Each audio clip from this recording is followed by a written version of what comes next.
kick off? Okay, so yeah, when Ash talked about this, I'll just say my kind of thinking about this was what the tech behind Saber Village is a game I made, and Jared helped out on it. Did a month or so on it, and so my background is I'm a programmer, but I'm not a hardcore programmer. I'm kind of like a programmer designer, so scripting, that sort of goes. So this is probably more of a talk about the tools I use to make the game, and so I won't go too in depth into the technical details. But also talk about some of the tools I integrated in the game, which hopefully will help it, sell and make money, and just help make it more discoverable. So this is it. So, and this is me. So I just had those that play. I know I did a bunch of games. Halloween Harry back in the really old days, a long time ago, 93, 92. Then Amazon Queen we did 95, 96. Did the Tithe has been a game, which people here have worked on. This is awesome. So I'm still very proud of. I think it's a pretty cool game, given the competition in America at the time. And then I did a brain training game, which I did sort of when I was a pandemic. In my spare time, I had it before I joined those guys, and this was kind of my. I don't know if you guys. There's a Life Hacker article by Jerry Seinfeld, I think it was. He talked about every day you just if you want to be a writer, every day you get a calendar, and just cross off a bit every day.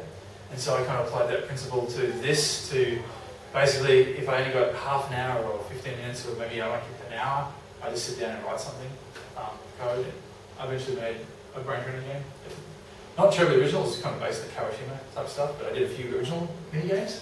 But yeah, what happened was when I actually got it done, an American company liked it, and this is kind of when casual games were pretty big, and they published it, so I got a box copy and it's in the stores, so I have boxes of these things at home to give out to people.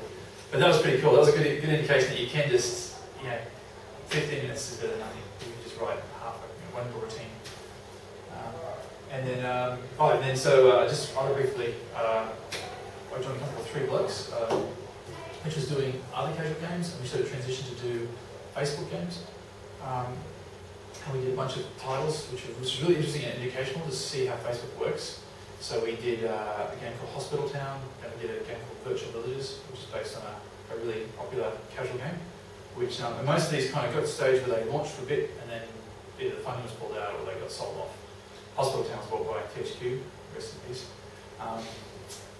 The Virtual Villages didn't go. The guy who produced it was paying for it, didn't want to go any further than that.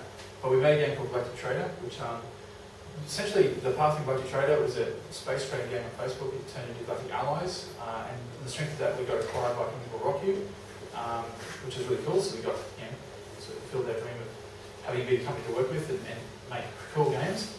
They weren't the right company, and so they basically shut down all their game studios. But the positive silver lining of that was that Kickstarter were watching it, really desperate. They were keen to take over the 2 studio. So as soon as Galactic Allies and the team was shut down, Kickstarter took over, and now it's grown the team to about 30 plus people. Yeah, there's more than 30 people there. Yeah, so it's pretty cool. So they're taking the spiritual successor of those sort of games we're making, and I think they know how to make games, they know how to make Facebook games. So one of the reasons why we sold to an American company was to learn that stuff. And now what's really great is that all the people who are inside are learning how to make these games and learning how to make them well, because it's like, they're just doing an incredible job. Whether you like it or not, their style of gameplay, they've got this huge fan base and the fans love their games. So yeah, so that's kind of a long journey from Three Blokes to Rock You and then eventually into Kickstarter, which is pretty cool. So I think it's good for the local industry, as you guys are learning so much cool stuff. So Saber Village was a project that was being done at Kickstarter. So they were doing Facebook, and I thought that mobile was the way to go, that there's a big market there. And the CEO of Rock You wasn't too keen on doing anything in that area just yet. And having had experience with companies like Pandemic, I knew that it's better to ask forgiveness than permission. So I thought, let's just start building it. And George was really great. He said, yep, I'll let you get one resource. So I had 1 or 2 resources that I could pull from to help build it. And Sam Lewis who you're working with now. And so we put together the foundation for the game. And scope was really small, so we didn't have much budget. So we used a lot of interesting tips and techniques. So basically the game is you hire heroes. So we had some cool art here from a guy called Lenko Toniuk, who you guys might know locally. He's a really cool artist. He does a lot of stuff around the town. So we use little character art. It's basically, we didn't animate, we just have them jiggle. So we thought we'd make everything bob up and down, give it a bit of a puppet theatre, shadow puppet theatre effect, and that works in its charm. So you hire heroes. The idea is you have a village you build. And this is Sam's great idea. We're going to do isometric, and Sam's thing was, why don't we just do it flat on? Because then, again, cost saving. It doesn't have to be isometric. We don't have to do it at different angles, which is one piece of art. Brilliant thinking, because it just saves time and money. So a lot of stuff here is out of how do you do something small scope. So you basically scroll left and right, and you build a village up. And then you have magical spells and big monsters you fight in dungeons, and you go to free the townsfolk. So the core gameplay loop was basically building a sort of village up, going into dungeons to kill bad guys who stole villages, and then you rescue the villagers and find more resources to build, so you could then build a bakery. So it's this core gameplay loop of building a village up and defeating bad guys. And that was the game. So what happened was when we were shut down, with the IP, they actually let them know that we were developing something, so they knew we were doing it as Scumswix projects, and they didn't care about it. Said, "Do you want to keep it?" "No." I said, "Well, can I have it?" I said, "Yeah." So I got the IP assigned over, and then rather than going to work with Kickside, as I had the other two, I thought, I'm going to take a punt and get this thing done. So I think you guys probably related to this, that idea of taking out again and finishing. And it's just well, I had to finish the project. So yeah, so it was actually published. It's published by a company called Ludia. It's a free-to-play game. So I went out and spoke to a lot of people about the best way to get the game to market. And with free-to-play, the big feeling I got was, everyone told me, was that it's hard to get discovered as free. It's because people can game the system. You get companies will buy installs. So unless you've got a publisher behind you with a big network, it's very hard to get that sort of push up the charts. Since then, I've spoken to a lot more people, and there's different ways you can do it. And I think it's something a right pillar we're looking at. There's one of the big things is quality games, and having a lot of cross promotion with other game developer friends can help get that initial push. So it's something we're looking at. So yes, the game came out through Ludia, and it's been doing okay. We've I think I look at this. Maybe not. Okay. Basically, it's we're doing about up to 10. So anyone here know about free-to-play games and the sort of monetization systems using them? Anyone interested? Okay. So basically, okay.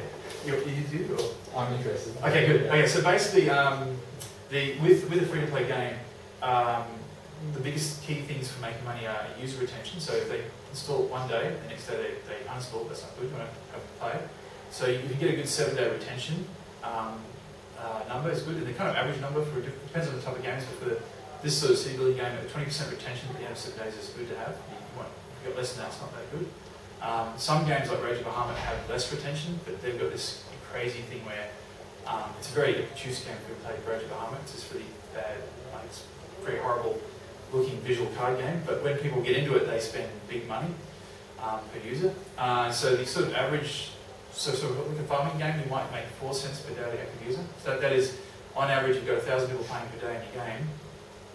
Yes, a certain number, a percentage of those people, maybe only 5% or maybe 3%, will actually spend money, and averages out per daily active user. You work out a cent value. So 3 to 4 cents for a farming game is kind of pretty okay. So then if you do Zynga and you have 30 million daily active users, it's 30 million times 4 cents per day, which is pretty good money. That's how they work. With more core games, you might have people spending $1 on your game per day. Kickstarter has a really high expenditure rate that the players spend really big in their games. A bit like visually, maybe on part of League of Legends, that's what we think. We really love their games, they'll spend big. Yes? The free version can't build for App Store.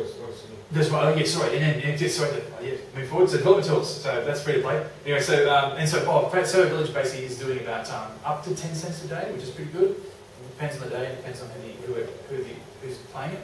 And we worked hard since Jared left. We had to change to get a retention. We had like a 10% retention rate every 7 days. We did all these little things, little tweaks to get up to a 7-day retention of 20%, which was good. But these are all things you can tweak with and talk about. So so I'm using Corona SDK, which is a 2D Lua-based game development system. I looked at so the free version is it's free to download. You can play with it and build apps, but you can't submit to the App Store. If you want to just do Android or iOS only, you can pay $199, $199 and get the license to do that, or you can pay $349 and get the license that does both. But I bought the Enterprise Edition, which basically lets you compile an Xcode, which the other one doesn't. You just basically press a button, uploads to a server, and downloads the final app or APK, and you submit it to the App Store. So the actual Corona Enterprise Edition for $1,000 gives you both Android and iOS, and it lets you create. You can go in and hook up whether you want to any native stuff and pull things in. So with Corona, what it does is it's Lua based, which I love. I don't know if you guys have used Lua at all. A lot of like pandemic, a lot of the programming tools for the designers was Lua, so a lot of designers have know Lua and how to use it. So if you're a designer and not so hardcore programmer, you'll find it really easy to get into and use. It uses OpenGL and OpenAL and Box 2D physics are sort of built into it. And it has native support for iAds, some ad networks like InMobi Interactive, it has Facebook Connect, Twitter, GameCenter, Google Maps, the iTunes Store, Android Market, and they keep adding more stuff in. But again, with the native library access, you can then, if they don't support that, pick a thing, so the latest OS version comes out. Yes? Are they the libraries that come with Corona, or are they just third-party libraries for Lua? They're I think, well, Box2D is third-party, but they've incorporated into the Lua build, so for people who just want to just sit there and just write a game and not worry about it, it's just all built in, you use the native calls. So it's really easy to make stuff work. So, like for example, in App Store, you just go to store dot, is loaded, and it just tells you it's loaded or not. Whereas in Xcode, it's a lot of. But those libraries that you mentioned at the end, I mean, could you, if you were just developing in Lua but not developing in Corona, can you still get those libraries, or are they actually part of Corona that you have to get? No, they're all part of Corona. They're part of the package. Yeah. So it's all kind of it's designed for people who don't want to think too much about what's behind this curtain. So it is good in that respect. I think though it might compile them all into your app, so it's bigger. Whereas with the Corona, as far as I understand, with the Enterprise Edition, it doesn't actually do that. You can say I don't want to use these libraries. And this changed just last week to a new system, which looks like the folder structure set up for things like. Looks like you have native support for Windows apps and also probably Mac app as well, which would be great. So at the moment it is only iOS and Android, whereas Unity you can do pretty much anything, which is really good. And speaking of Unity, because I'm a 2D guy and I know you guys have played a game called Trainyard. It's a cool little iOS and Android game. The guy who made that, Matt Ricks, has got an engine called the Futile engine. So if you are 2D, if you like 2D stuff and find doing that in Unity hard, he's written a free engine called Futile, so his new game's coming out now. It's free, it's just a search for Matt Ricks and Futile. Have a look at it, it looks pretty cool. So the advantage there, of course, then is you can go to BlackBerry and Android, iOS, and Wii U and everything. So yeah, so it might be useful for 2D virtual games. So it's not too bad. It looks pretty cool. And one of the problems I had was some gotchas with it is obviously it's only iOS and Android, it's only 2D, and it looks like they're going to have Mac and Windows support coming out, but there's no support for other consoles. It's just pretty much iPhone and iPad. And I also built the phone, built with Sam Knight, because Sam Knight did the initial engine of it, built with iPhone and iPad in mind, so it's pretty easy to do the screen scaling for that. Didn't really take into account the different Android screen sizes, so I'm in the process now of going back and updating it to be resolution independent, which isn't hard if you build it the right way. I'm just going to go through a little place where I've hard-coded things in. Again, like I said, I'm not a systems programmer, so I hadn't thought about that. So we're getting the Android version ready, and hopefully that'll be soon. And again, we're talking with people like Yoda One and Upload that hopefully might be interested in taking on publishing it. So one of the things I did and why I did them was a lot of third-party services. We integrated was obviously Flurry. I don't know if you guys have used Flurry at all. So Flurry is a free analytics service, which is pretty good. It's flurry.com. If you put the URL in. Flurry.com. It's great. I know speaking with like Heartbreak, got like 10 people just working on their own analytics division, but for an indie, having some analytics is better than none. So at the very high level, using Flurry is great.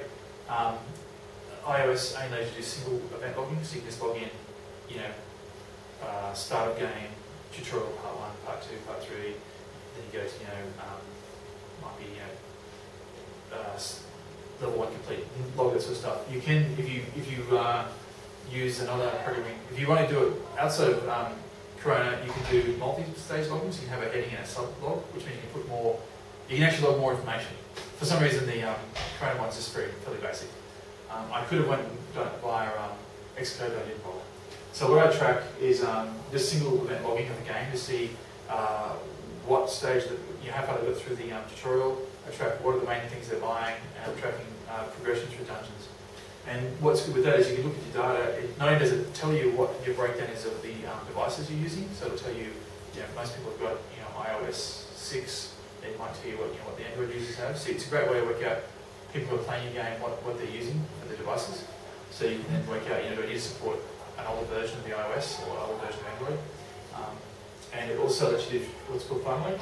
So this is just a great way. This is just from the game. So looking here at we're tracking Dungeon 1, Room 1, Dungeon 1, Room 7. So it's like the first room and the last room. So we can see at the start of the game. And so the funnel tracks what percentage of users stick around to get to the what the drop off is between each stage. So you can work out if from the game start.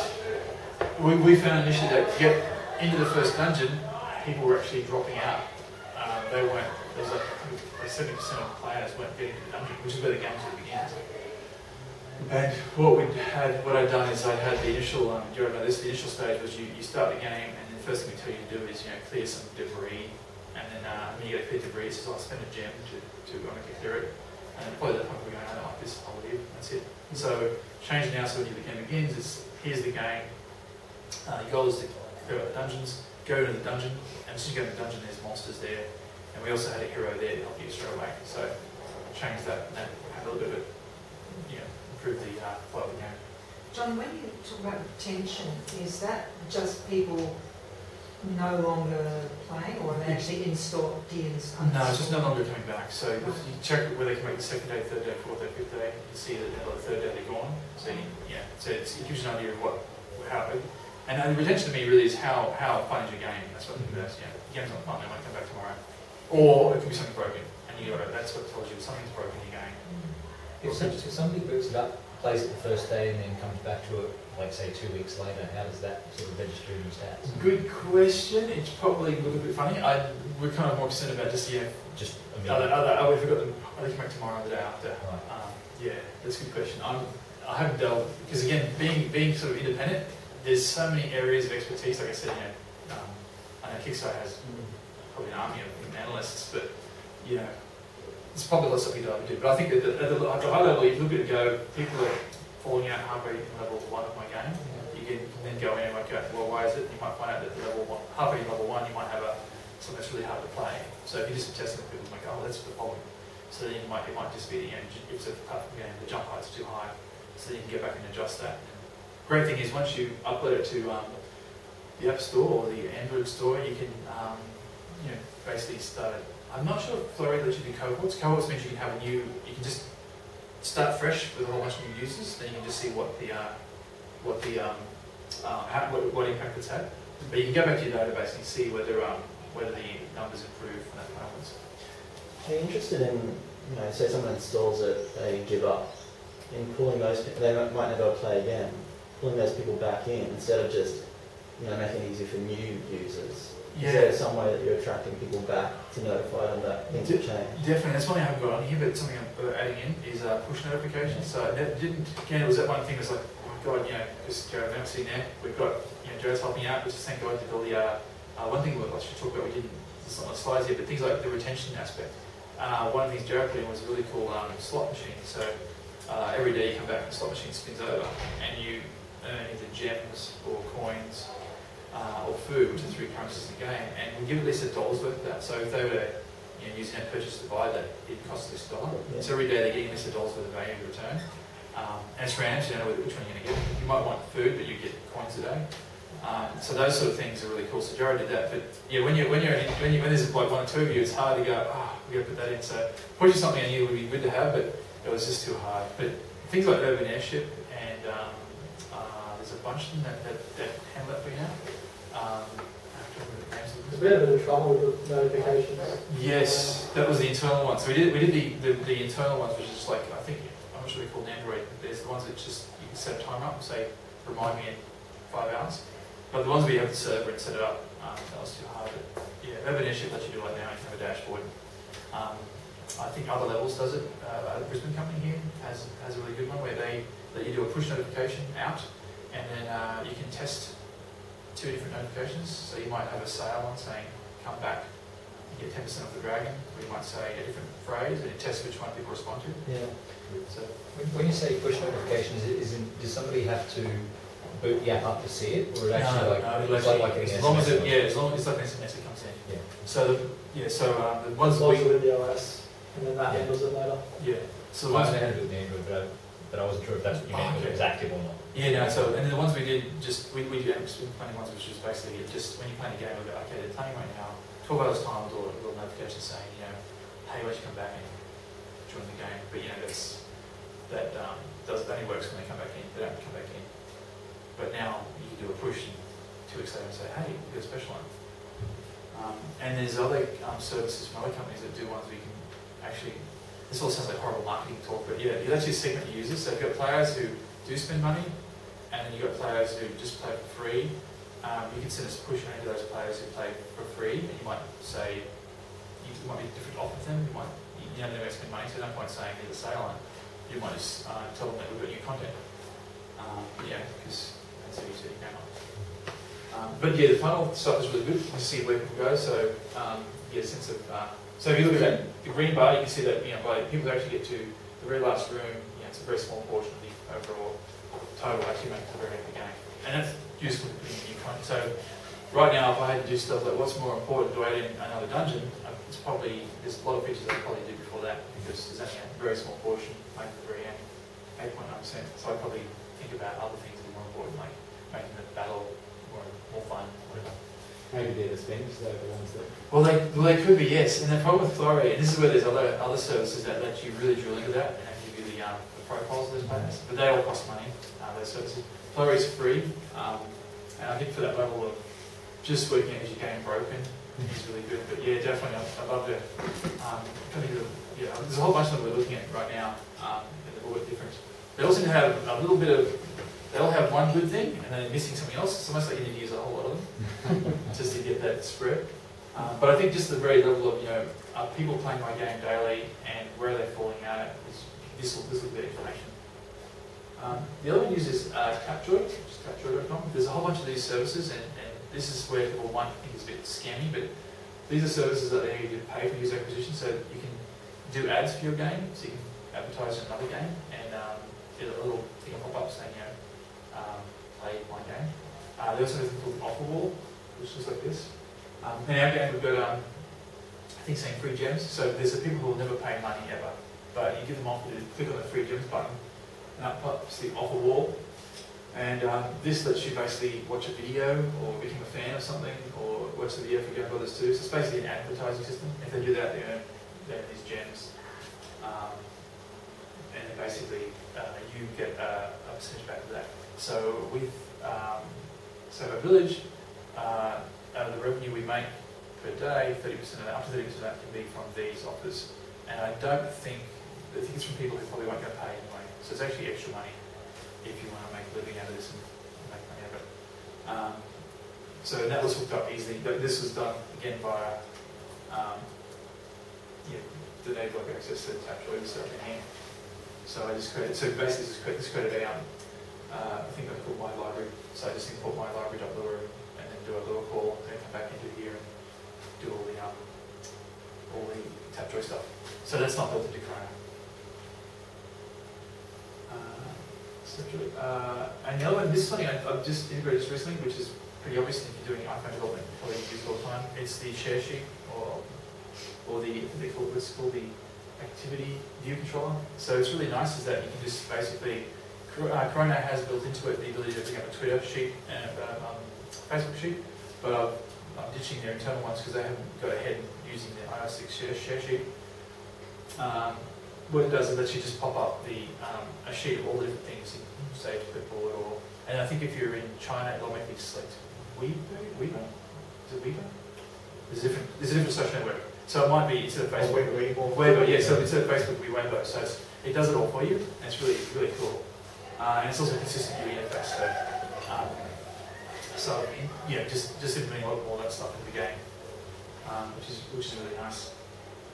And also what's great about it is for things like when you get a high score in the game, you just do a screen cap and then just share that.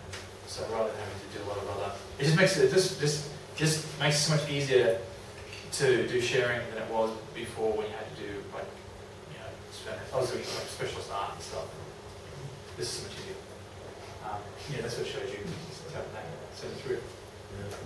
And the other one, which is really good, so I recommend if you are doing a mobile game, integrate Chartboost. Chartboost is it's a free service again. You can do paid installs, so you can pay to show your game as an ad, like this. The big page will pop up. You can pay to show your ad in other games, but the best part about it is that you can promote with friends for free. So if Ash's got a game, I go, let's just do cross promotion. It's free. You can say, I only show Ash's ads, you only show my ads, and we'll show each other's. We'll start cross promoting our games. And so if all of us in the room had an app now, we could just make this for free to get great cross promotion.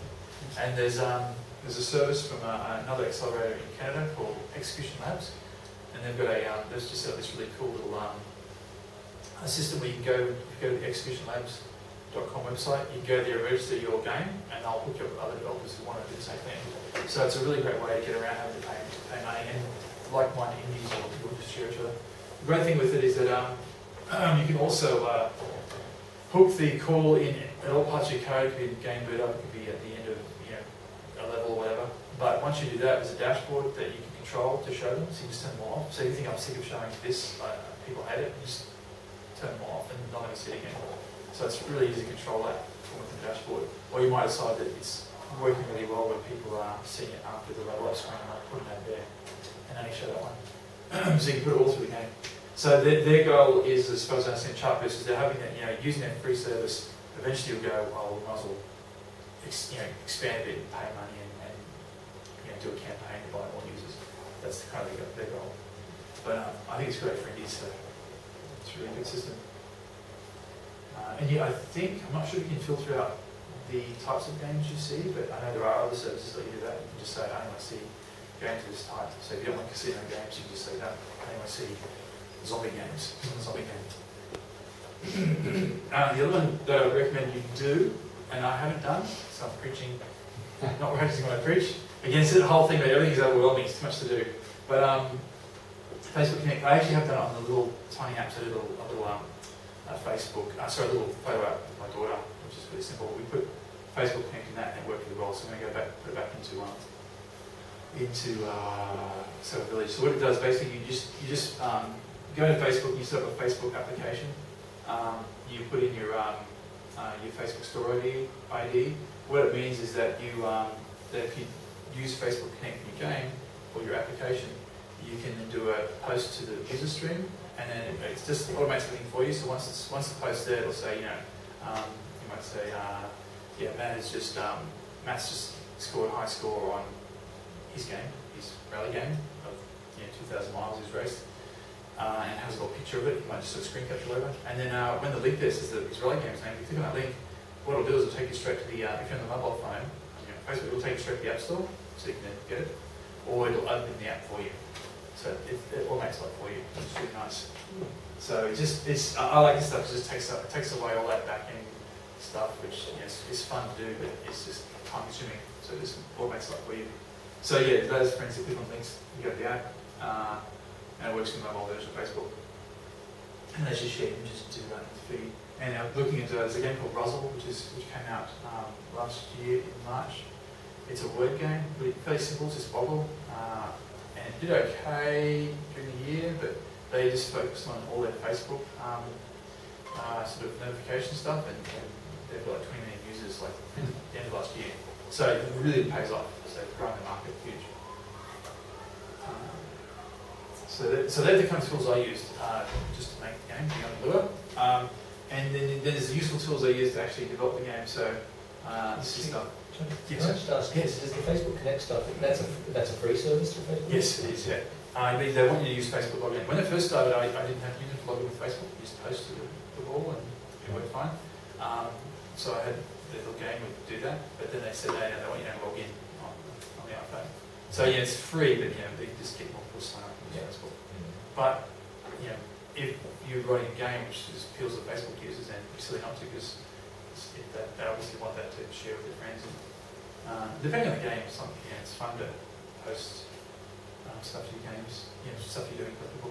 Oh, another service from media which you should look at, if you have a game that has really interesting, could make really good video feedback or replays, like the Rally game would be a great one. I'll just imagine my head.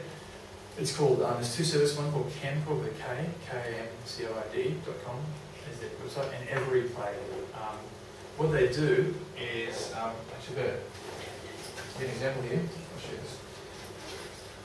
I'll show you after we turn the video over game. But what it does, it allows you to do a video capture of your game, and then you can just go back and share that video to Facebook or wherever. And it's just really interesting, because if you have a game which had social connectivity in there, so if you're a rally racing guy and you can got a ghost car, you can see my car and you find it past me, then that would be a great little thing to sort of capture video of and then post to my Facebook stream saying, just beat me, and I probably, maybe might go back and beat you.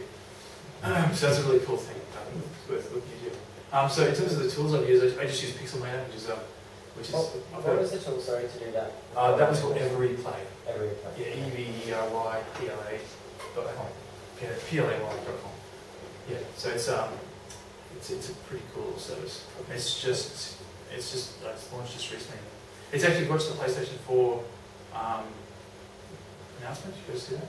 Okay, it's the stuff they're talking about having on the PlayStation 4 launch. That's all available now on iOS and Android. So you can do that stuff now. So just tools I use, Pixelmator, just a Mac art package I've been working on Mac. It's pretty cool. It's on sale now for $15, which is really, really cheap. It loads up PSDs and has layers. And so if you're an artist who's using Photoshop, you can use Pixelmator to use all that stuff. So when I go do stuff in Photoshop and I use Pixelmator to do stuff. Probably all have used Texture Packer. Yeah, this is awesome. Texture Packer's great.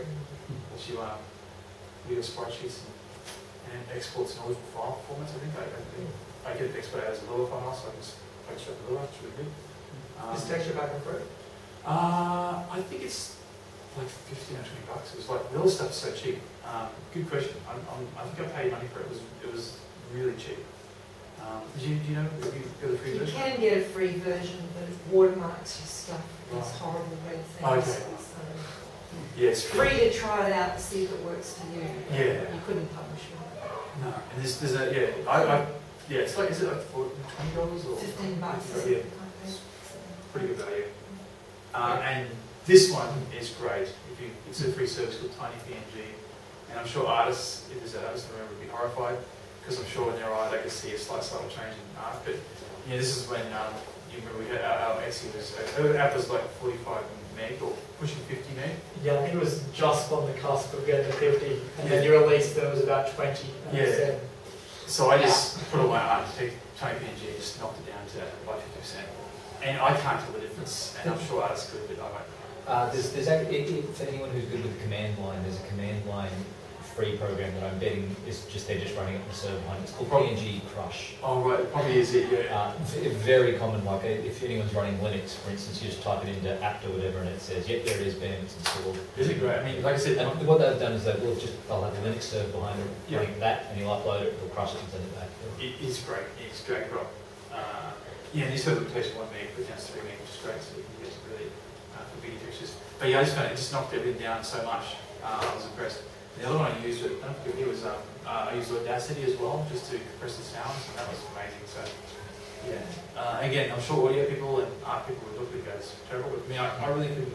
I just noticed that actually, in fact, I noticed actually the monsters got a little bit brighter, which I thought was better because they were darker.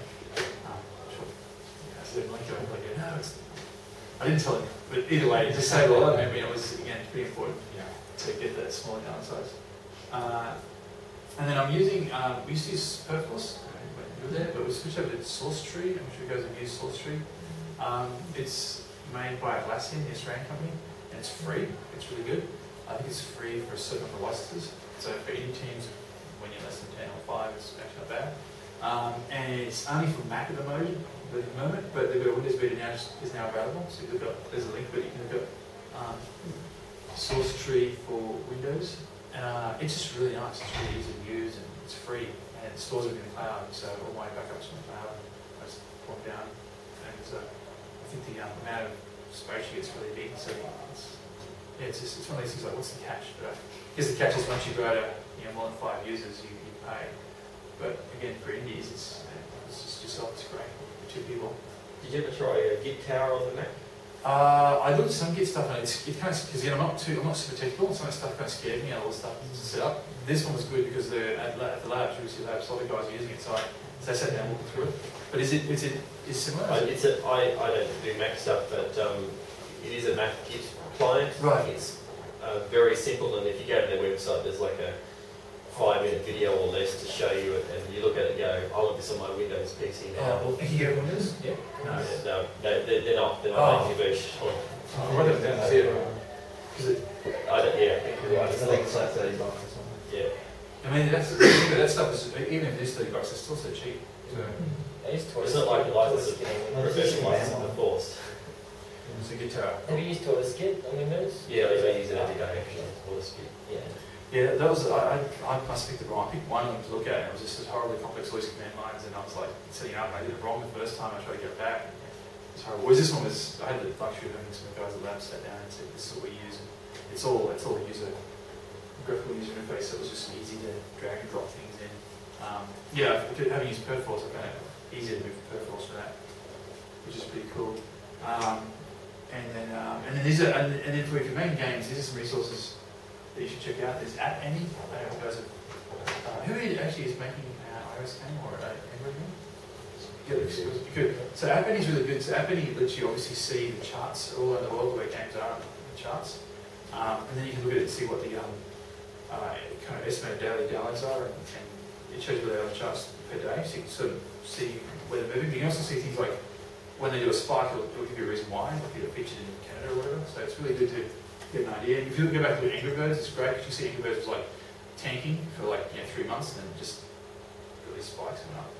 So it gives you hope when you look at games that everyone just knows what they are now, but then back in the day they were struggling.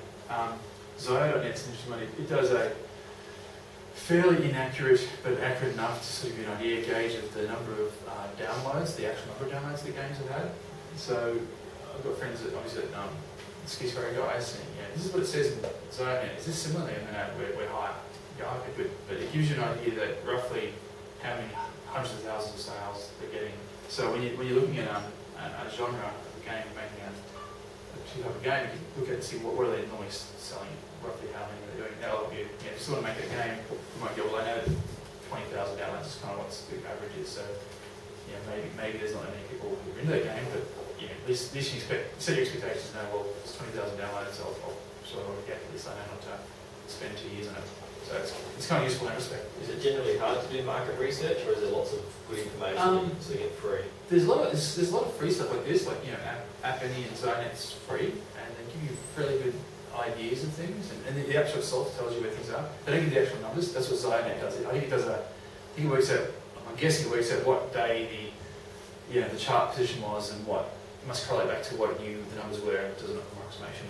But no, going back to the old days doing Chrome game stuff, it's way more information now and idea about what to do and what makes money. There's so many great articles too. There's I should have put a bunch of articles. There's great ones of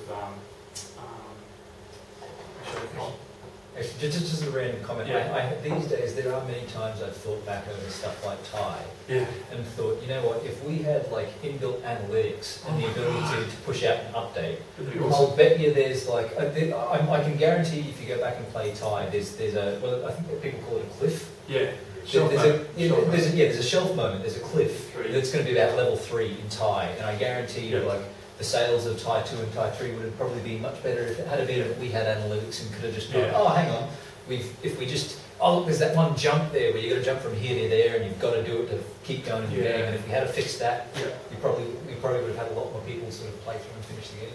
Yeah, we had to rely on kids coming in playing at one point. Yeah, one designer will not be named, thought he had a great jump puzzle and it was too hard, he wouldn't listen, and then I made him sit down and watch this kid play the game for about half an hour, just give him jump, jump, jump, fall off, jump, jump, jump, fall off, jump, jump, jump, fall off. And he was like going, no! You know, he went straight to his desk and fixed it because he had the thing that was just a bit wrong, and but that's what was going to happen with his kids when they're playing at home, they just couldn't make the jump, and it was really useful to have that, but if you could track that in data and then have an update, like when you turn your PS3, this game needs to be updated. We've had that going. The other one too is searchman.com. This is kind of interesting because in the App Store, this is the thing I'm doing a lot of research lately about how do you get games to market. And I was talking to Ash about this and Jared earlier was that when I was at Village, it was kind of like you need to have a publisher to publish a game.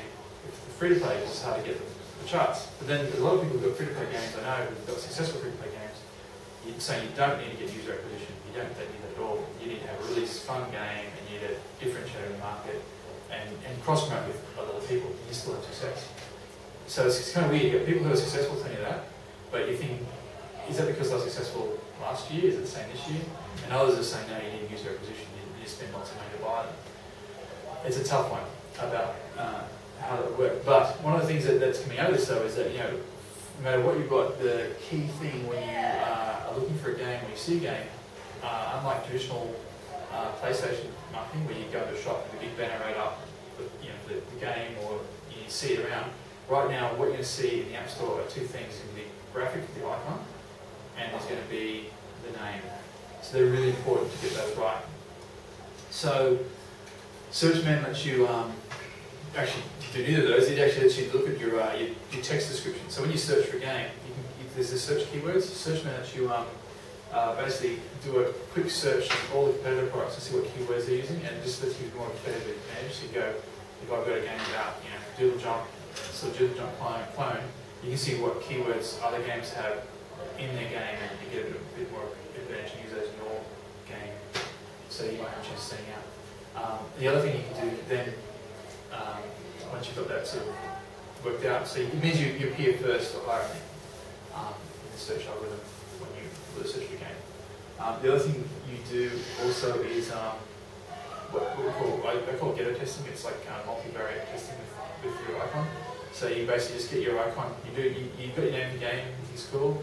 So you might go, okay, this is what I would call it. Well, let's pick a few other names as well, and then you'll have your icon, which is really cool. Then you might just get the artist to create a few variations, and for a few $100 or less, you just do a Facebook ad. So if you're doing your rally game, you do an ad and maybe spend $30 to run it, and you'd have the icon, and the name, and description of what the game is. You have that in the game. You then target a particular audience, so people like rally racing and lots of stuff, and it narrows down the audience you reach. And then you run that ad. You run that ad with that icon. You run it again with another icon and different names, and then you can check the click-through rate.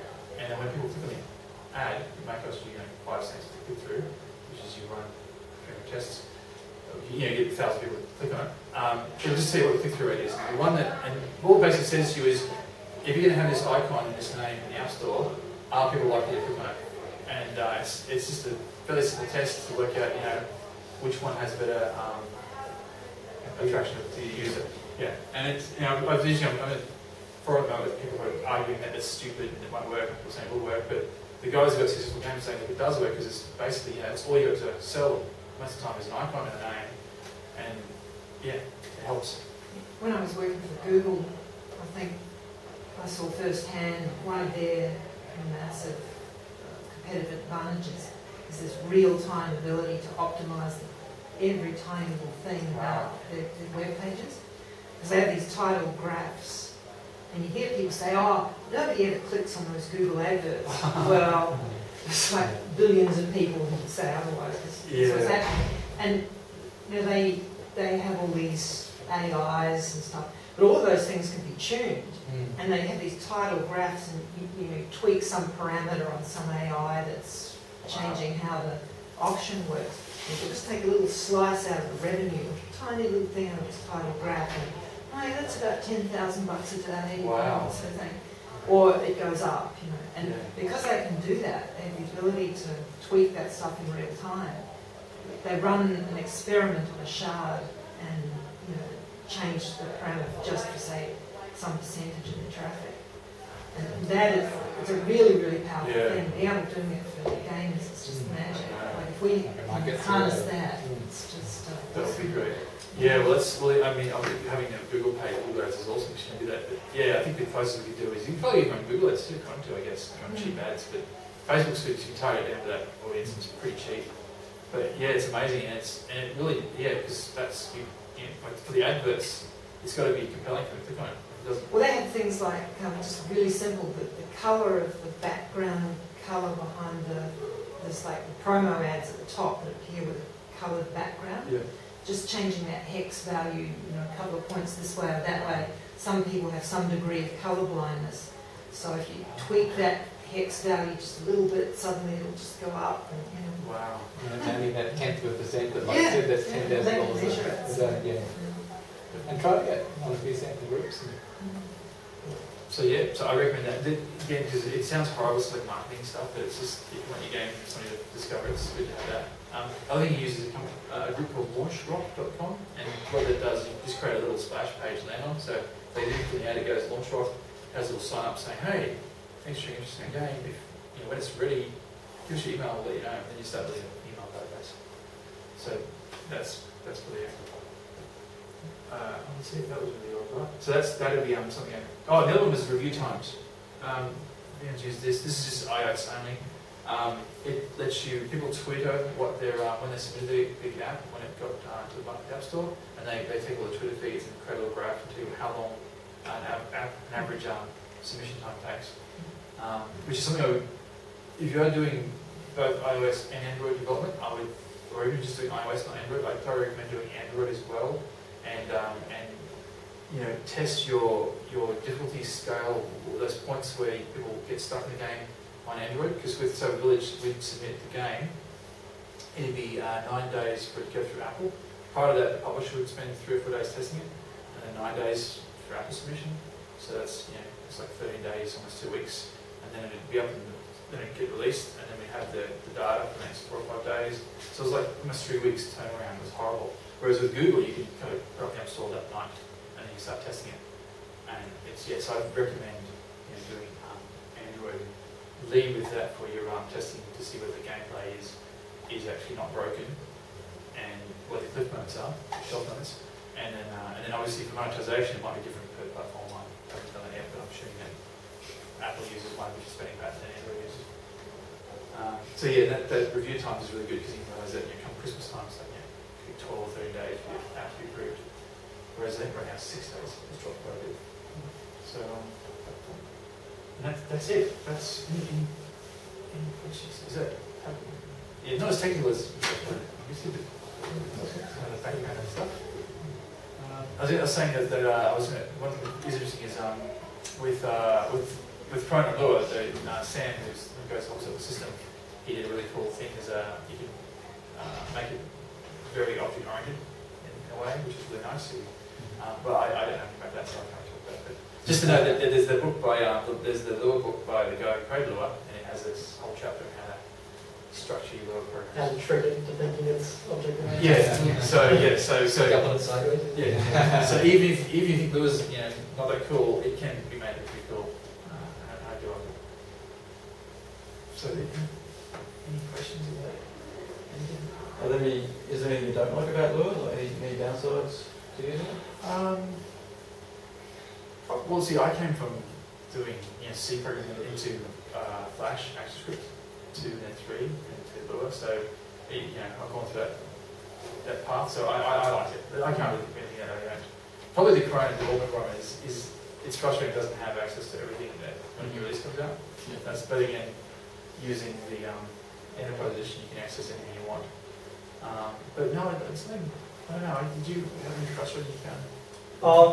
The way that we were Become used making to it object-oriented was a bit weird to work with, and I prefer a traditional Yeah. object-oriented language. But no, it's very easy to use. And What were the debugging tools like that you used? Well, okay, that's probably something that would be nice to be able to better better debugging tools, probably, because it's really expensive. Logging in I stuff. think there's a Yeah, company yeah. that sell a really, what's Yeah. meant to be a really good Lua debugger. I Decoder. have no idea if Decoder, it's actually open source Is that now. one from the guys who made? Actually, did Selection. Andy from Bora? Natural Selection. Sorry, yes, from yes. Canvas open source a Lua debugger? I'm not sure. Well, the Natural Selection 2 team has released one. Yeah, you're right. Decoder, it's called. Is it called Decoder? Decoder, yes. That's the one. Yeah, I haven't checked it out yet. That'd be great if that does work. I think I put a link to it on Yeah, I saw it. Facebook, yeah. Or the meetup.com as well. If you were doing this again from scratch, would you choose Corona again, or would you say choose Unity? And I'd probably choose Unity, and again, because I like 2D, I'd probably choose Unity and use the that futile engine is probably what I'd do. Only because I can see so much opportunity for potential, like if PlayStation It's 4. futile layer on top of It is, and it's kind of, it's a bit, I mean, I've just looked at Unity, people who use Unity love it, and it's pretty amazing, but I'm a bit scared by the way it's all set up. But the futile guy, the reason we wrote it was so just write like a normal, just get some files, make it more like old school programming. So that's why I kind of like that idea. But yeah, the fact that PlayStation 4 does open source indie development, that's great because you can suddenly be able to write Unity apps and have them on PlayStation 4, and there's so much market potential there. So yeah, starting from scratch, I probably would do that. I do love everything that Lua does with Lua tables. Was a bit weird to get my head around. Once you get your head around it, it's really cool. Everything's a table, isn't it? Yeah, exactly. But it's really nice, and it is. It's really fast to script with. But then at the same time, I've seen everyone's using Unity, like people knocking stuff up with Unity really fast. So it's super fast, but it hasn't been announced. Supports BlackBerry and iOS and Android, Wii, and Nintendo platforms and Xbox. And What's the language of Unity? So is it their own scripting language, or is it? No, they've got C#, we can also use JavaScript. Unity's got, what's it called, the .NET virtual machine. Mono's a different environment. There's a name for the, it's a bit like Java as well. The CLR. So theoretically you could actually compile any language to it. I don't know if they'd let you do it. I don't know because I read all about it. You can compile with Visual Studio, that's what we do. We compile with Visual Studio and then just run those assemblies under Unity. There are limitations, you can't use like .NET 4. Although I think we are using parts of it, so some parts of it run under Mono, but it depends on what you're using from the API. The language they've got as well isn't JavaScript, it's called UnityScript, and it looks a lot like JavaScript, but there are quite a few differences I've heard. I've never used it. But it looks like the whole Unity is pretty. The little one and the Chrome Unity is really good, but same with Unity. Like there's so much support. Like Chrome 31 was a middleware plugin they've got on that website. There's lots of good stuff, and also a guy called Kieran Lord who they were. I didn't know first. He's written a lot of really interesting plugins for like test flight plugin for Unity. So there's like lots of cool plugins. Bruno yeah. Published it's called the Hard Surfaces Shader Pack on the Unity store, and he's done really well out of that. So if anyone I think it's like been headlining the Unity store for like 2 or 3 years now. So if anyone gets in the Unity store and sees that, you know Bruno. He's an ex-Chrome guy from Tasmania. Yeah. So there's lots of great resources for it. So yeah, I probably would.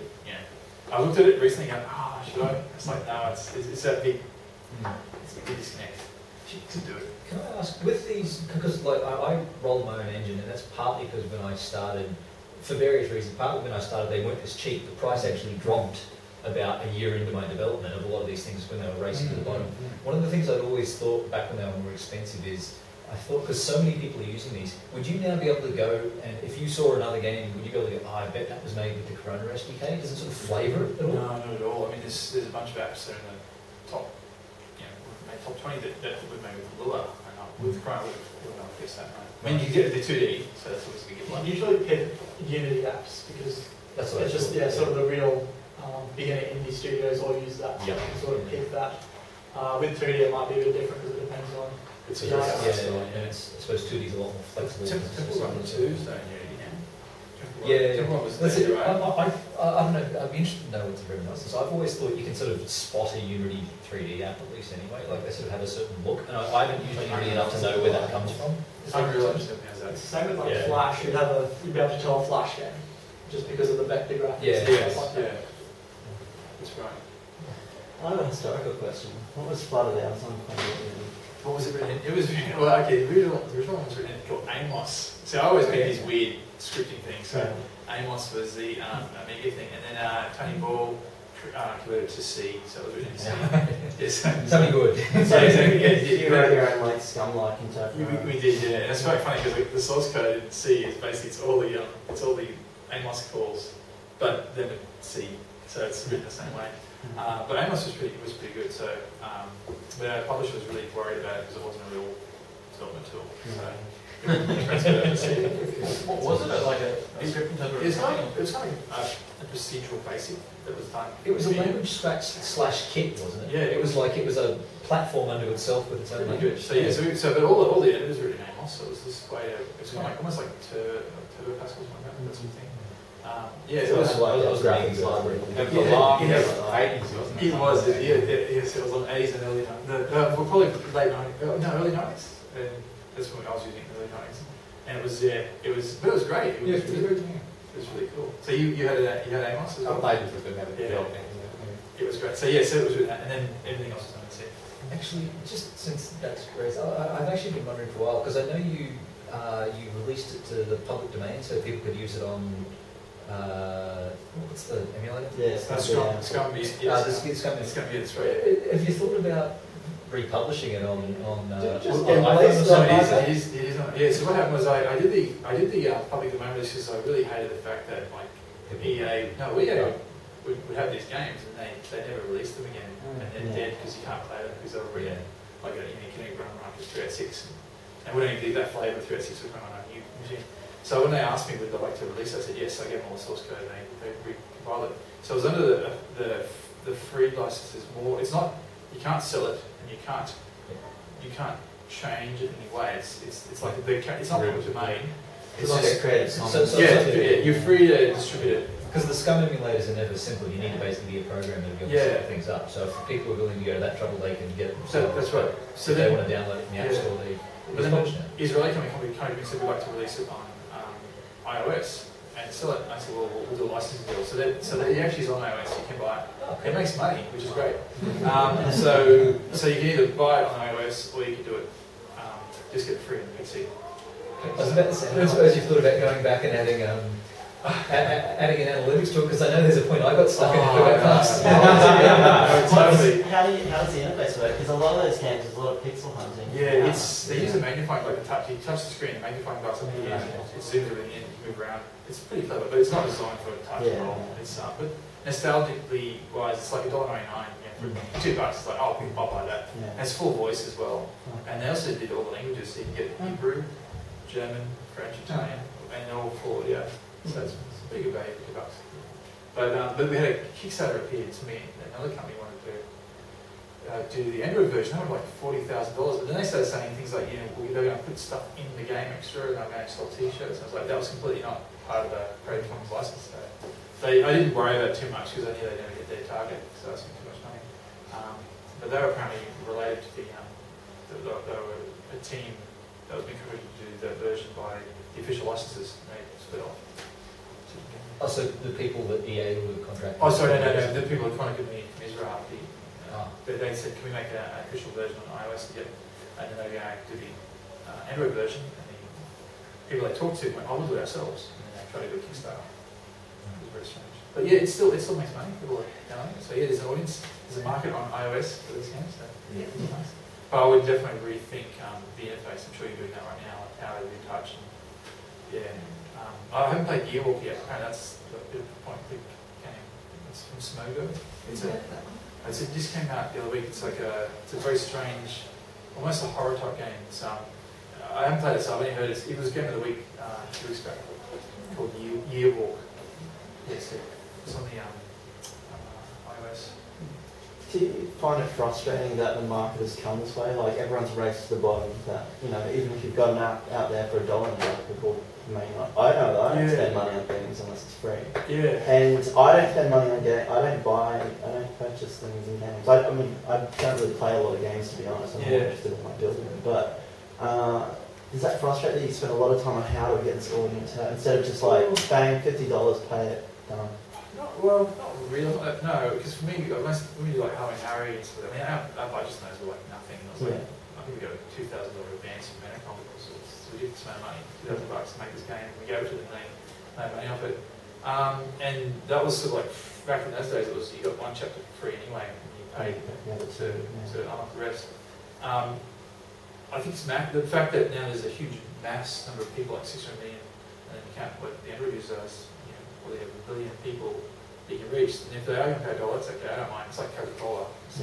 Well, Coca-Cola's not $2, it's more like $2. So if you do open the game, so I don't report that. But what is a bit frustrating is that it did go down to $1 really quick, and there's that expectation. So even myself, like, we bought Minecraft for the kids, and it was $7.50, and I went, $7.50, I think it's Minecraft. It's like, what it was, we bought it, and as it is, all three of us, myself and 2 kids can play, because that $7.50 has given us 3 licenses, and we can all play together and move around the world together. And I use it, my thing now is a cup of coffee, so if I'm going to spend, a cup of coffee is like $4.50 when you go. Anything above that point, I might think about it, but I'll buy a coffee a day. But so I'm trying to retrain my brain to think, software's worth more than that. But having said that, though, what is a bit frustrating is that the only way now to beat, I guess, piracy and this fact that people don't want to pay like $7 or $8 for an app is the fact that everything's going free to play because people are going to pay. So they're getting it for free, but they're not spending more than $7. They might spend $30 in the game.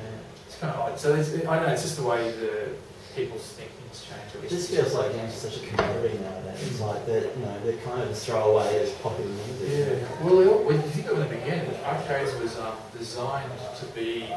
They were 20 cents. 45 seconds. So you think about you'd spend $1 and I was reading about Mortal Kombat. It was interesting that the second last boss of Mortal Kombat was designed to be harder than the last boss to double your money because they knew that if you got the last boss, you might go, I've seen him, I'm satisfied. They actually made him harder than the last one just so they were usually. That was instinct, didn't you? Yeah, exactly right. That's right. Yeah. Did anyone else see that? Yeah, it was designed to gobble your. Yeah, so quarters, that was designed to gobble your money. That was the original IAP. And you didn't own it, you just went in there and it's free. Well, it wasn't free. And then that whole era of like basically being designed to gobble your money in a arcade then turned into consoles and everyone went home. Yeah, I paid $60 or $100 to buy it. Maybe I'm optimistic, but I reckon it's cyclical. And it'll go back that way again because people, it's a race to the bottom. So, that's the thing, which means that there's going to be a starvation level that happens at the bottom because so many people were rushing into it.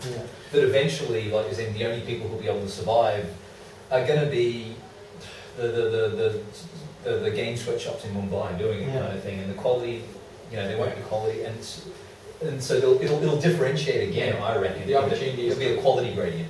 Rise above. I think it's now because that's the thing. I've been talking to people who've got some great games, and their thing is, there's the little bit guys that make Tiny Tower in those games. I mean, there's only 2 or 3, 4 of them. There's only a small team, but they make high quality games. They don't. If they're free to play, it's very interesting. They don't really. If you play the Tiny Tower, they don't really nickel and dime you. It's a fun game, and then they add the purchase on as an optional. But because they're a small company, you don't have to. Their argument is you don't have to make a huge amount of money to make a living, and they're living really well, so they're doing good. But then you had Zynga came in and cloned their game, and you can imagine how sort of team goodness it was. And I don't know if the game's still available or not, but it's a different economical situation where you have to support a big team of people. That won't work. But I think locally, there's no reason you can't have 2 or 3 people making a really high quality games. You just got. I think you got to innovate on what's the game you're making it. No, sorry, I was just saying, in-store purchases is something I'm not really familiar with. How much does that break the user experience? Like, does it switch to another app? Does it switch to the App Store, or is it something you can do in your app? No, it's all pop up. So when you design your game around it, you can't make a regular game put them in. So it's just basically what you do is you'll tap on for Village will have buy gems, whatever, you just tap on that and the thing pops says, do you want to buy gems for $1.99? You Yeah. go, yes, no. You go, You yes. just put an API push or something. Yeah, it's pretty easy to integrate. Yeah. And there's two types of consumables, which like the gems are consumable, you keep buying that same thing. Yeah. Or there's a one-off where it'll register that, so no matter, if you uninstall the game, later on, restore your purchases. Okay. So if you, you buy a really cool car and a rally car, it'll always be there no matter how many. Yeah. Hopefully, as long as Apple doesn't go away, or Android, when you come back years later, you can restore your purchases. So, If we don't switch to you yet. yeah, yeah, that's frustrating, isn't it? 'Cause that's a whole different store. They've got their own store, which is really annoying. Yeah. Yeah. Which isn't necessarily a good idea. No. That's what's really cool about, I said we bought Minecraft, and we've got an iPad and iPad mini, and a phone and stuff, so suddenly we bought it for $7, and then $7.50, and then the kids are playing it, I can play with them, we're building houses together, it's great value. It'd be frustrating if suddenly, it didn't work, we had to buy it again. Do you reckon there's a pushback against in-app purchasing? So I know I've had comment. I was originally thinking of doing free with in-app purchase, and now sort of migrating back towards the idea of just an upfront purchase. Yeah.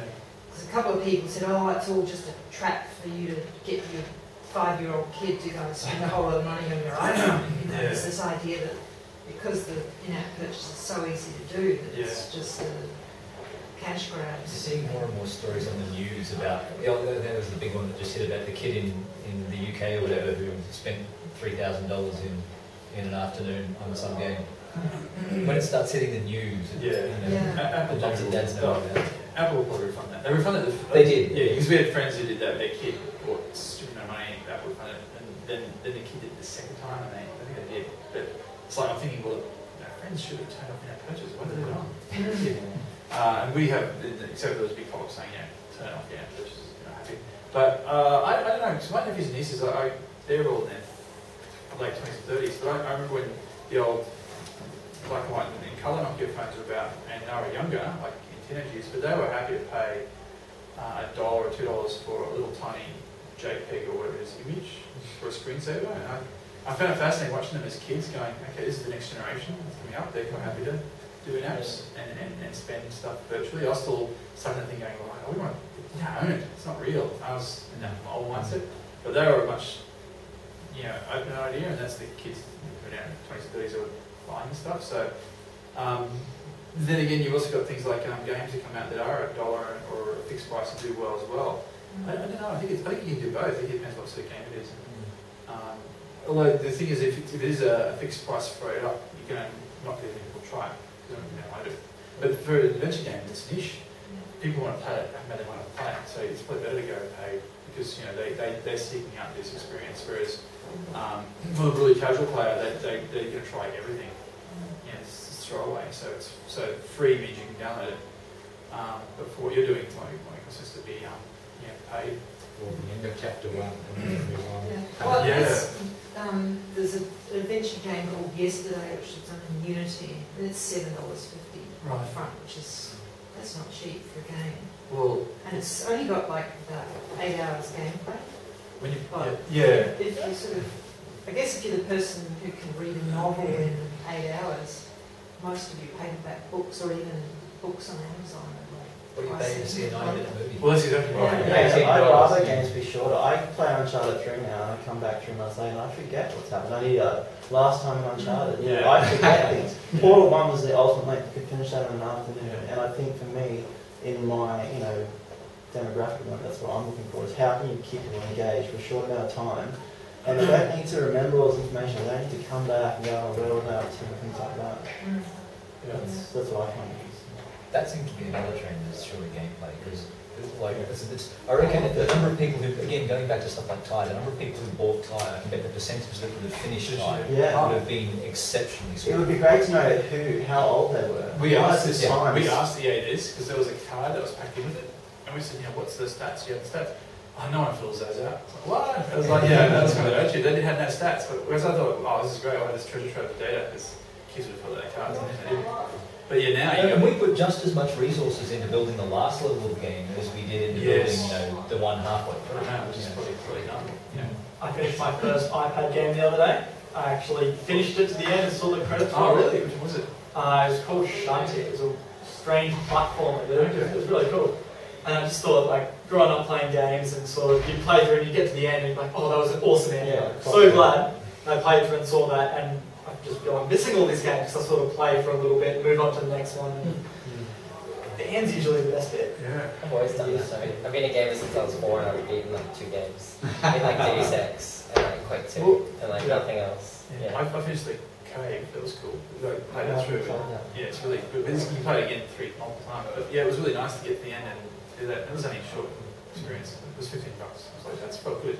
That's the whole thing about the new sort of pay-to-play genre, and the whole back to the Mortal Kombat thing is the reason the second last boss of Mortal Kombat was so freaking hard was because they knew if somebody finished the last boss, if they got the last boss, then yeah, they wouldn't come back and play again. So there's that probably a trend towards, you know, not wanting to have games that are finishable. Yeah, there's always. But that's it. That trend, you know, if you look at games like Diablo 1, it's one of its big selling features was you could finish it and then you can go back and play it again because it's all different every time. Yeah. And that was the real feature set for it. I actually learned programming for the sole reason that games are so hard and repetitive. I had to figure out how to cheat on them. My first programming was text editing and assembly. Crack these things. Yeah. Make it easier. Bypassing the copy protection. That too. You'd be in the same area you started on Amigas as well? I was going to say, Apple IIs. Apple II? Oh, okay. Before. I was going to say, because a lot of the Amiga games were arcade ports, and they were so freaking hard because they were built for that arcade stuff. And just ported, Yeah. But something about the piracy, like I stopped pirating software just after towards the end of high school. Yeah. And something I realised was common. When you don't pay for something, you have no attachment to it. Yeah. When I started paying for it, I was going to read the manual, I was going to see You stick with it. And that's the thing that all these feedback games are really compelling in the first few seconds because they're not compelling. You know, because you paid $60 a game, it's boring for the first 10 minutes. Like people play, was it Final Fantasy? The last Final Fantasy. They say it gets really good by about 30 hours in. It's like, have you heard that? What do you do for a living? Whereas it was free, you just go, oh, screw it, you get the next one. This is a nugget from Microsoft research. They said you've got 4 minutes when a person downloads a demo. You've got 4 minutes if they're not captured by that point. Yeah.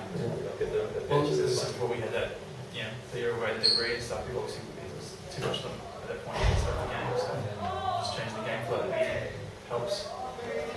Actually, with your journey through all these APIs and the various, just on that whole sort of, was there anywhere you went, oh, I don't like the way they approach that, that's going to scare my users off, they're going to think that's dodgy or anything like that? Because you mentioned that with some stuff, you said you switched it off because you thought it might have been pissing people off. Yeah, well, one interesting thing was, and it was the play again, spit again thing, which Lydia said that, when you, for Facebook retention, we have something like, every day you come back, so the first day you come back to get coins, second day you come back, it sort of escalates up, you get coins and jewels and gems, and it builds up so by the 7th day you come back 7 days in a row, you get a really cool gift, and it was a nice way to get them coming back. And Lydia said, no, the slot machine's a good idea because every day it's a random thing.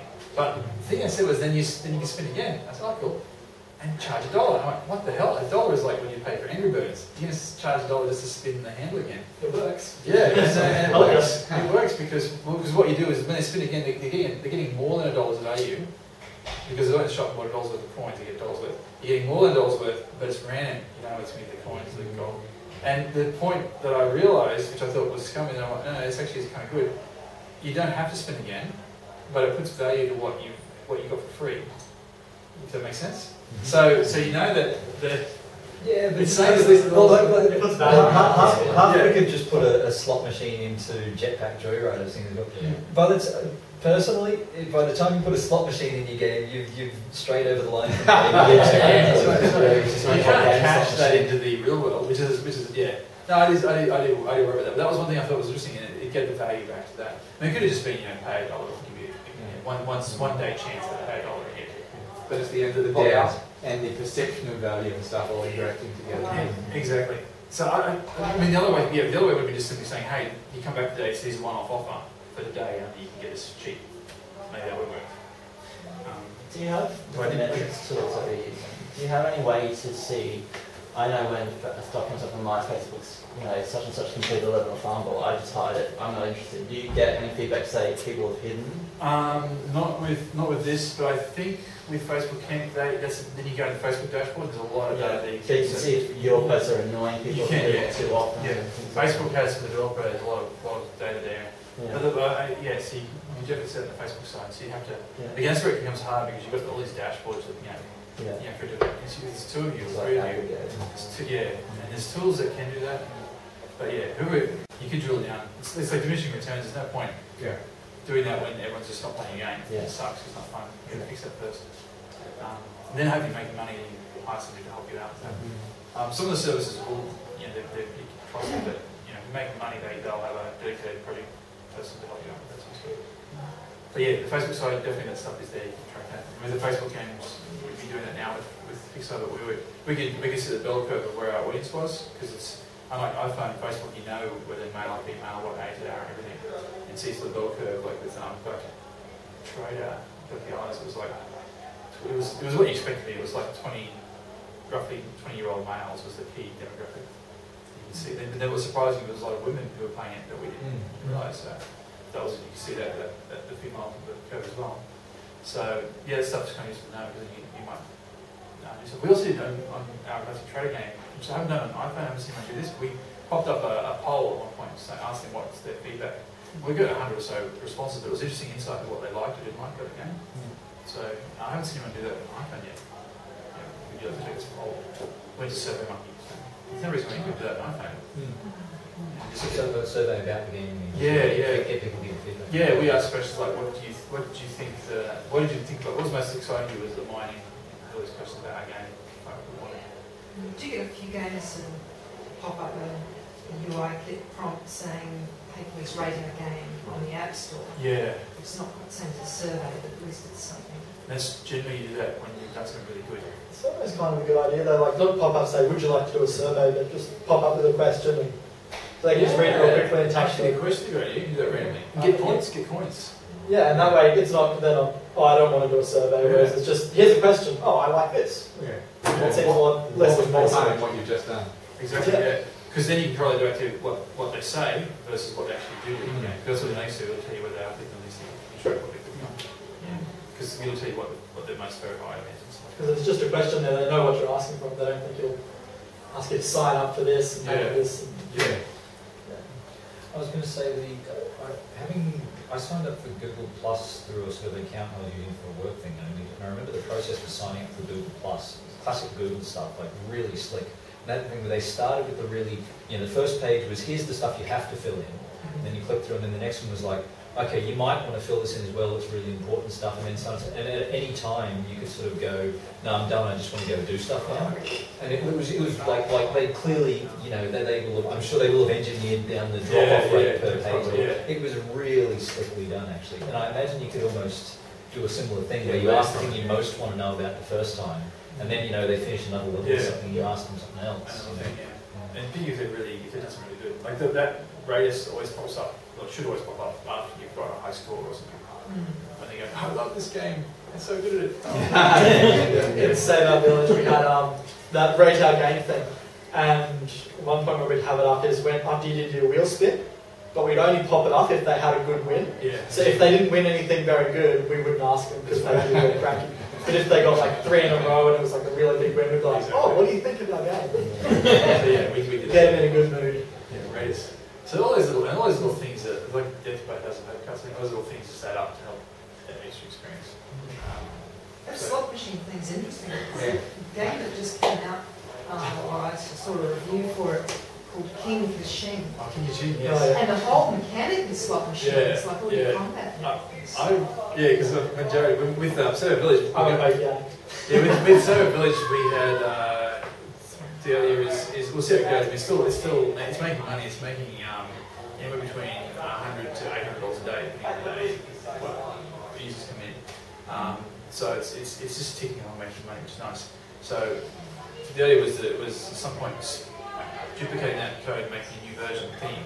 So like perhaps a superhero theme one where you've got you're building up superheroes and building up Metropolis or Gotham City. Or another one could be zombies, and the other one was building a casino. which we talked about. And I wrestle with that, but I thought the other day one twist to be kind of cool on it is because you know what, the difference between like a real casino is you're not actually you can't cash the money out. It's just money in turning the game.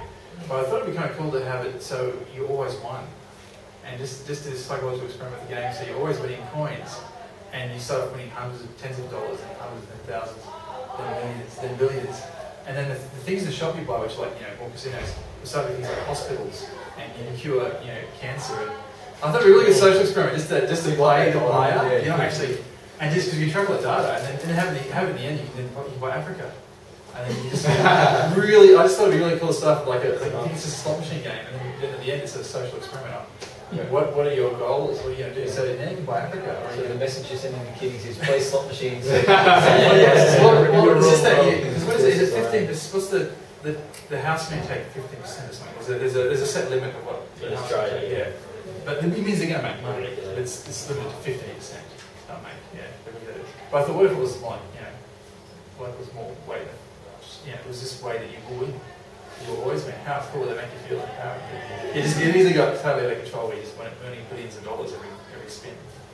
And that's something I thought about. Because that's the only way I think you can justify doing that game, but with gambling, would be to make it actually at the top.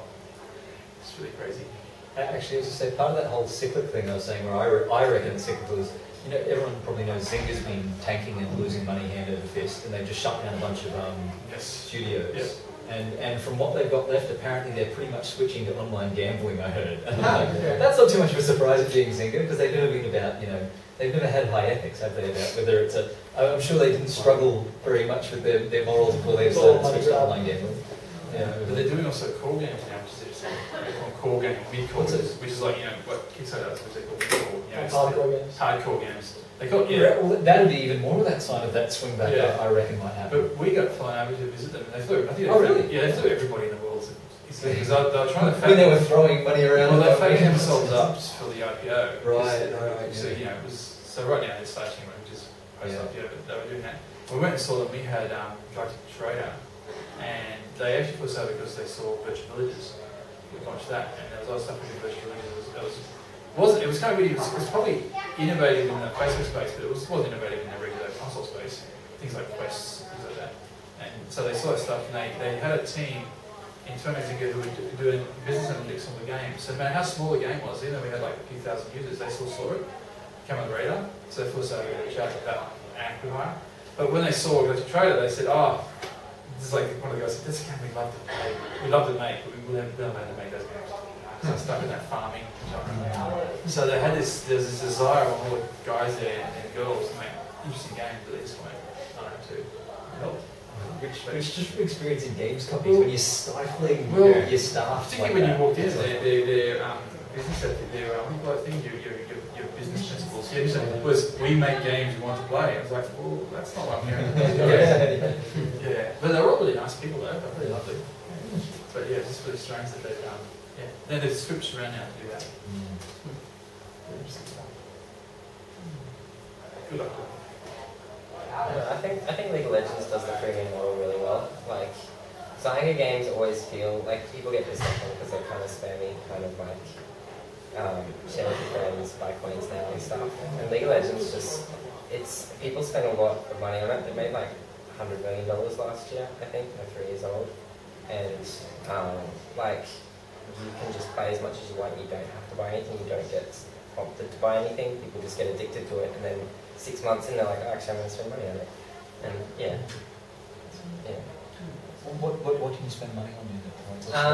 You buy points to unlock more champions. So like, there's 100 champions to choose from to play with, and you only get 10 each week are free. Like 10 random ones are free each week. And then if you want to play others, you can either play a bunch of games to get points to unlock them, or you can buy, you can buy points to booster packs. Or the booster packs. Yeah, or experience boosts to be able to level up quicker. Yeah.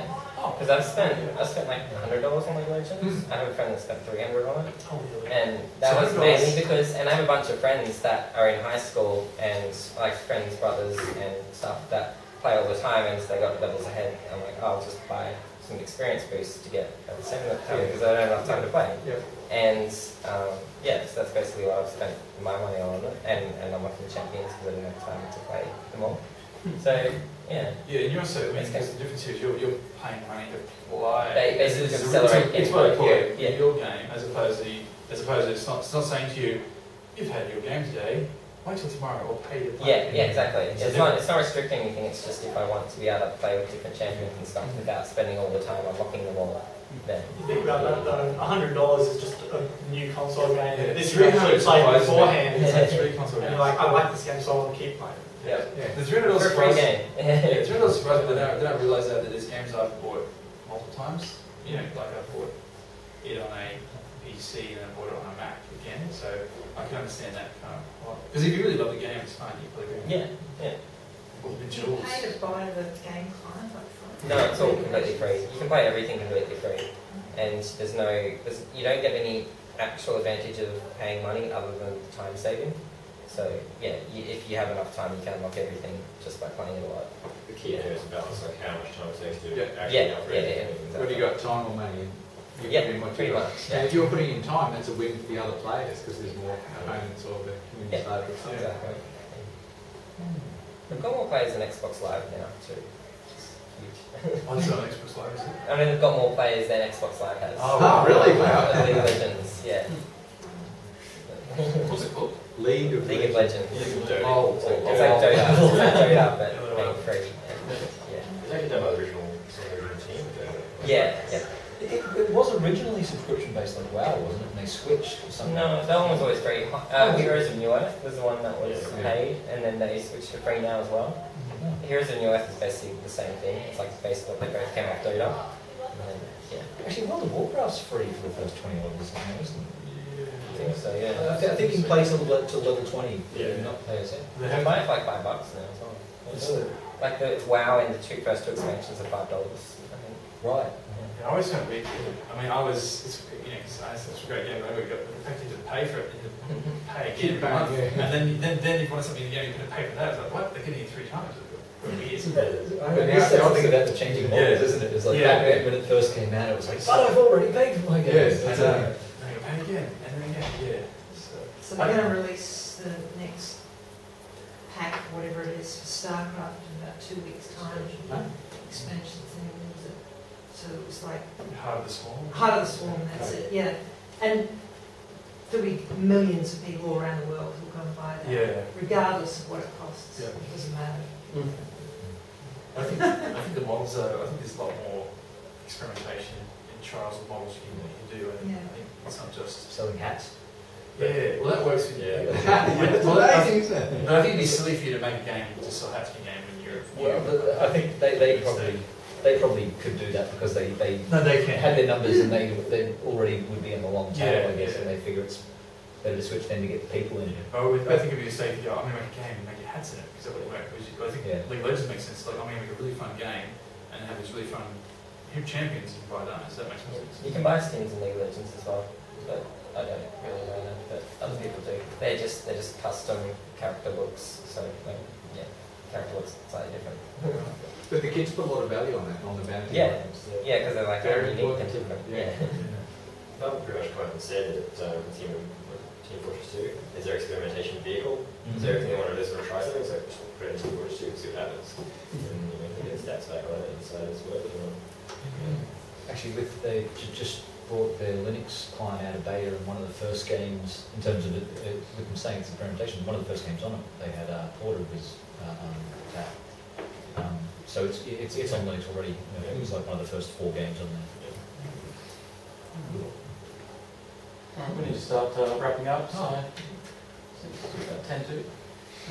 So thanks, John. That was really good.